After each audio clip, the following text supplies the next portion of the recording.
This is Auto User Guide, where we help you understand your vehicle better. Today, we are covering all information related to major engine services for the Hyundai Santa Fe 2024 to 2026 models. Service intervals.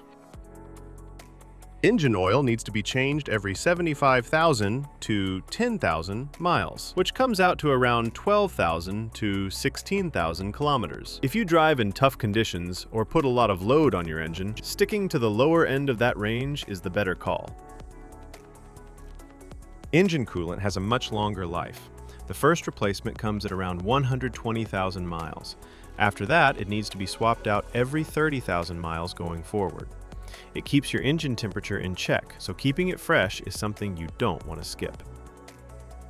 Brake fluid should be replaced every 2 years or somewhere between 30,000 to 40,000 miles, whichever one comes first. Over time, it absorbs moisture, and that slowly reduces how well your brakes respond.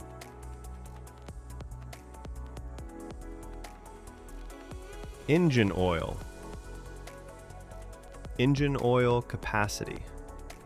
Alright, so when it comes to engine oil capacity, the amount your car needs depends on the size of its engine. Not every engine drinks the same. If your car runs a 1.6-liter turbo engine, the total oil capacity, including the filter, is 5.1 US quarts, which comes out to about 4.8 liters. That's your number every time you do an oil change. Now, if your car has a bigger 2.5-liter four-cylinder engine, it's going to need a little more. The capacity there, again including the filter, goes up to 6.1 US quarts, or roughly 5.8 liters. Recommended engine oil. Now let's talk about which engine oil you should be using. The recommendation is to go with a genuine engine oil, or any good quality commercial engine oil, if it matches the right type and viscosity for the temperature in your area.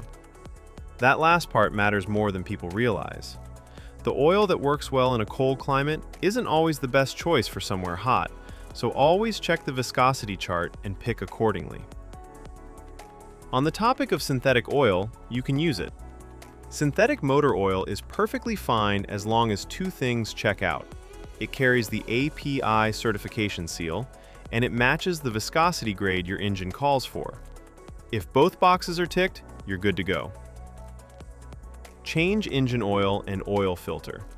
Before anything else, change your oil and filter based on the maintenance message that shows up on your driver information display. That message is your reminder. Don't ignore it. Here's how the full process goes. Step 1. Start the engine and let it run until it reaches its normal operating temperature. Once it's warmed up, turn it off. Warm oil drains out much more easily than cold oil. Step 2. Open the hood and take off the engine oil fill cap. This helps the oil drain smoothly by allowing air in. Step 3. Get under the car and locate the undercover. Remove the Phillips head screws and slotted head screws by turning them 90 degrees counterclockwise. Then pull the undercover off. Step 4. Find the drain bolt at the bottom of the engine. Remove it along with the washer and let the old oil drain completely into a container placed underneath. Step 5.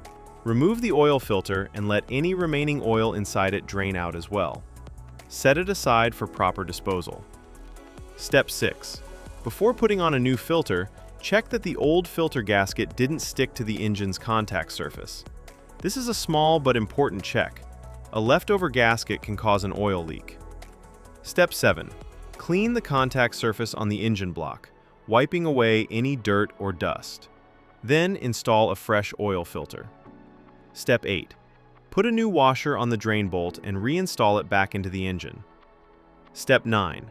Pour in the recommended engine oil. Make sure you're using the right type and the correct amount for your engine size. Step 10. Put the oil fill cap back on securely and start the engine. Step 11. Let the engine run for a few minutes. Then get underneath and check around the drain bolt and oil filter for any leaks. If you see drips, shut the engine off and address it before going further. Step 12. Turn the engine off and wait for about 3 minutes. This gives the oil time to settle. Then pull out the dipstick and check that the oil level is right where it should be. gauge. After you've changed the engine oil, there's one more thing you need to do: reset the oil life gauge. If you skip this step, the car won't know the oil has been changed and will keep showing you an inaccurate reading. Here's how to do it on your car. First, make sure the ignition is on. You don't need to start the engine, just press the start button without pressing the brake pedal so the system powers up. Next, go to your driver information display and navigate to the vehicle information menu. You'll find an option that shows your current oil life percentage. Once you're on that screen, press and hold the selection button, usually the one on your steering wheel, for about 10 seconds. The oil life indicator will start to blink, which means it's ready to be reset. While it's blinking, press and hold the button again. The display will reset back to 100%, confirming that the system now recognizes the fresh oil. Once you see 100% on the screen, you're done. The gauge has been successfully reset. After that, go ahead and start the engine normally. Let it run for a moment and confirm that no warning lights related to the oil are showing up on the dashboard. Now we're moving on to coolant and fluid specifications. Keeping your coolant at the right level is just as important as your engine oil. It keeps your engine from overheating and running into serious problems. Engine coolant, radiator. Before you touch anything, make sure both the engine and the radiator are completely cool. Never open the radiator cap on a hot engine. The pressure inside can cause boiling coolant to spray out and burn you. Once everything is cool, place your hand on the radiator cap and turn it just 1/8 of a turn counterclockwise. This releases any built-up pressure inside the cooling system. Give it a moment to settle. Now push the cap down and continue turning it counterclockwise to fully remove it. Look inside and check the coolant level. It should be right up to the base of the filler neck. If it's sitting lower than that, go ahead and top it up with the correct coolant. Once the level is good, place the radiator cap back on and tighten it fully. Make sure it's secure before you close the hood. Engine coolant, reserve tank. Again, before checking anything, make sure the engine and radiator have cooled down completely. Now locate the reserve tank. It's a small, translucent container usually sitting near the radiator. Look at the side of the tank and check where the coolant level sits. If it's below the minimum mark, add the specified coolant slowly until it reaches the maximum mark. Don't go above it. Once the level is good, take a moment to inspect the cooling system for any leaks.